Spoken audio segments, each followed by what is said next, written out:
చెప్తున్నా, నా వల్ల కావట్లేదు. దయచేసి చెప్తున్నా, మీ అందరికీ చెప్తున్నా, వాస్తవాలు చూపించండి, ఎంక్వైరీ చేసుకోండి, ఇన్వెస్టిగేషన్ చేసుకోండి, ఎక్కడ ఏంటి అనేది. నాకు పాటలు తప్ప, పాటల ప్రపంచం తప్ప నాకు ఏమీ తెలీదు.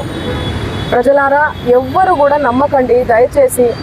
మీడియా మిత్రులారా, మీరు పెట్టేదానికి కింద కామెంట్లు చూసి కుమిలిపోతున్నా, నా వల్ల కావట్లేదు అసలు. దయచేసి చెప్తున్నా, నేను తప్పు చేస్తే మళ్ళీ చెప్తున్నా, నన్ను ఎక్కడికైనా పిలవండి, నేను ఎక్కడికైనా రానికి సిద్ధం. ఏ పోలీస్ స్టేషన్ గడప తొక్కనికన్నా సిద్ధం, జైలుకి పోవడానికి కూడా సిద్ధం. నాకు అసలు ఆ బాధితుల్ని చూస్తుంటే ప్రాణం పోతే చాలా బాధ అనిపిస్తుంది. వాళ్ళు నా మీద అనిపిస్తున్నా కూడా మంగ్లీ అని చెప్పి, ఏమీ లేని మంగ్లీ అక్కడ, అసలు మంగ్లీకి సంబంధమే లేదు. వాళ్ళు చెప్తున్న బాధ అనిపిస్తుంది నాకు. ఎందుకంటే ఆ పేదరికం నుంచి నేను వచ్చాను, నాకు తెలుసు అది ఆ పెయిన్ ఎట్లుంటుంది అనేది. వాళ్ళ దగ్గర నుంచి వాళ్ళని ఏమనాలి అసలు నాకు అర్థం కావట్లేదు నోటితో. ఆ మధు నాయకు, ఆ హేమకాంత్ రెడ్డి, ఈ సుబ్బారావు, ఏంది అసలు ఈ గేమ్ అంతా ఏందో నాకు అసలు ఏమీ కూడా అర్థం కావట్లేదు. గత 30 రోజుల నుంచి నా ప్రోగ్రామ్స్, నాకు అన్నీ కూడా రికార్డింగ్స్ అన్నీ కూడా వదులుకోవడం జరుగుతుంది. నాకు అసలు దయచేసి చెప్తున్నా, చేతులు జోడించి చెప్తున్నా, నా తప్పు ఉంటే నన్ను ఏ శిక్ష విధించినా కూడా నేను పడడానికి నేను రెడీ. కానీ దయచేసి నా మీద ఏమైనా కోపం ఉంటే దయచేసి చెప్తున్నా, మీరు చూపించే దాన్ని బట్టి ప్రజలందరూ కూడా మిస్లీడ్ అవుతుంది. ప్రజలందరూ ఏమనుకుంటారు, అరే ఏంది అసలు ఏంది మంగ్లీ అని చెప్పి అనుకోరా, నమ్మరా వాళ్ళు? డౌట్ వస్తుంది కదా. ఎంత ప్రేమించే నన్ను, ఎంత ప్రేమించే నా పాటలను హేట్ చేస్తున్నారు. అది దేనివల్ల? మీడియా వల్లనే కదా. మన media, social media, main stream media వల్లనే కదా. దయచేసి చెప్తున్నా, నేను రిక్వెస్ట్ చేస్తున్నా మీ అందరికీ. నేను అసలు ఈ ఒక్క మాట కూడా అనట్లేదు. మీడియా లేకపోతే అసలు నేను సోషల్ మీడియా లేకపోతే నేను మళ్ళీ చెప్తున్నా, నేను లేను. ఏదన్నా తెలిసి తెలియక తప్పు మాట్లాడితే నన్ను క్షమించండి. మీరు లేకపోతే నేను లేను. నా అన్నదమ్ములు లాంటి వాళ్ళు మీరందరూ కూడా ఓకే. ప్లీజ్ నా ఫోటో దయచేసి వాడకండి. దీనికి నాకు సంబంధం లేదు. ఎందుకు నా ఫోటో వాడుతున్నారు? ఇక్కడ మెయిన్ ఎవరు? మధు నాయక్, హేమకాంత్ రెడ్డి, ఈ సుబ్బారావు అనే వ్యక్తి, అడ్వకేటు, వీళ్ళు. ఆ మధు నాయక్, హేమకాంత్ రెడ్డి ఎవరి దగ్గర నుంచి కలెక్ట్ చేసిండు పైసలు? బాధితుల నుంచి. బాధితులకు నేను అండగా ఉంటా. ఏమైందో ఇది, బాధితులకు న్యాయం జరగాలని ఈ కేసు ఏమైనా ఇట్లా అవుతుందేమో ఏమో తెలియదు, భగవంతుడికి తెలుసు తేరుక. కానీ నేను వాళ్లకు తప్పకుండా అండగుంటా. వాళ్లకు న్యాయం జరగాలి. ఈ మధు నాయక్ని, హేమకాంత్ రెడ్డి గారిని, నా మీద బ్యాడ్గా దుష్ప్రచారం చేసిన అన్ని సోషల్ మీడియా ఛానల్స్ అన్నీ కూడా తిరిగి దుష్ప్రచారం చేసినటువంటి ఆ సుబ్బారావు గారికి కూడా చేతులెత్తి దండం పెడుతున్నా. వాళ్ళని కఠినంగా శిక్షించాలి అని చెప్పి పోలీస్ శాఖ నేను కోరుతున్నా. ఇన్వెస్టిగేషన్ చేయాలి, ఫెయిర్ ఇన్వెస్టిగేషన్ చేయాలి. నేను ఇంతకంటే ఏమి చెప్పదలుచుకోలేదు.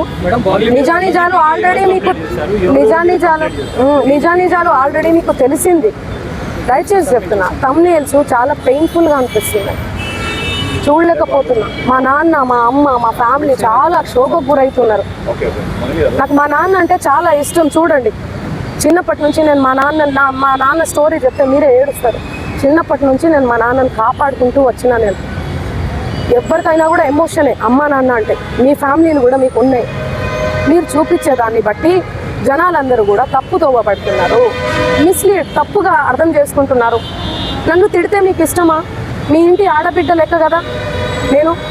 చెప్పండి, మీరు పెట్టేదాన్ని బట్టే కదా వాడు తిడుతూ ఉంటారు. వాళ్ళ కింద అసలు వాళ్ళకి ఏం తెలుసు? ఏం మాట్లాడినా కూడా అసలు గాడిద మీద కూర్చొని పోతే అసలు గాడిద మీద కూర్చొని పోతుంది అంటారు. కింద నుంచి పోతే అసలు ఎందుకు ఎడ్డమంటే తెడ్డమంటే ఎడ్డాం. దయచేసి చెప్తున్నా, నేను రిక్వెస్ట్ చేస్తున్నా, ప్లీజ్. ఎమోషన్ అయిపోతున్నా చాలా.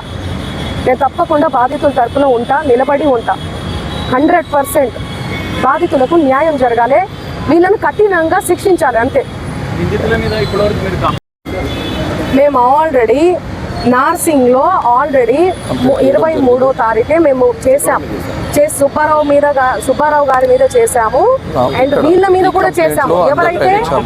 ఎవరైతే వినండి, ఎవరైతే నా పేరు చెప్పుకొని పైసలు వసూలు చేసిరో వాళ్ళ మీద, మధు నాయక్ మీద, హేమకాంత్ రెడ్డి మీద, సుబ్బారావు గారి మీద, అందరి మీద వేసామండి మేము. అందరి మీద. దానికి సాక్ష్యం మేఘరాజు. చూడండి, ఈయననే ఇచ్చి వచ్చాడు కూడా, కంప్లైంట్ ఇచ్చి వచ్చాడు కూడా. దయచేసి చెప్తున్నా, వినండి. ఈ రోజు అయితే చెప్పండి. డీజీపీ గారికి, హిమకాంత్ రెడ్డి గారికి, సుబ్బుకి, ఆ తర్వాత మధు డీజీపీ గారు, అడిషనల్ డీజీపీ గారు, రమావత్ మధు, చేయండి చూడండి, రమావత్ మధు అండ్ సుబ్బు సిగపోగు అండ్ హేమకాంత్ రెడ్డి, ముగ్గురు ఫెయిర్ ఇన్వెస్టిగేషన్ కోసం నిజానిజాలు తేలాలే. పాపం ఆ బాధితుల పైసలు తీసుకొని ఏడబెట్టిరో కూడా వీళ్ళు తెలియదు. సో అందుకని మేము ఇచ్చాము, బినామీ అకౌంట్లు ఓపెన్ అవ్వాలి. థ్యాంక్ యూ సో మచ్ అందరికీ, థ్యాంక్ యూ సో మచ్. నేను మళ్ళీ నా పాటతో వస్తాను, ఓకేనా? Thank you. Investigation officer investigation చేస్తారు.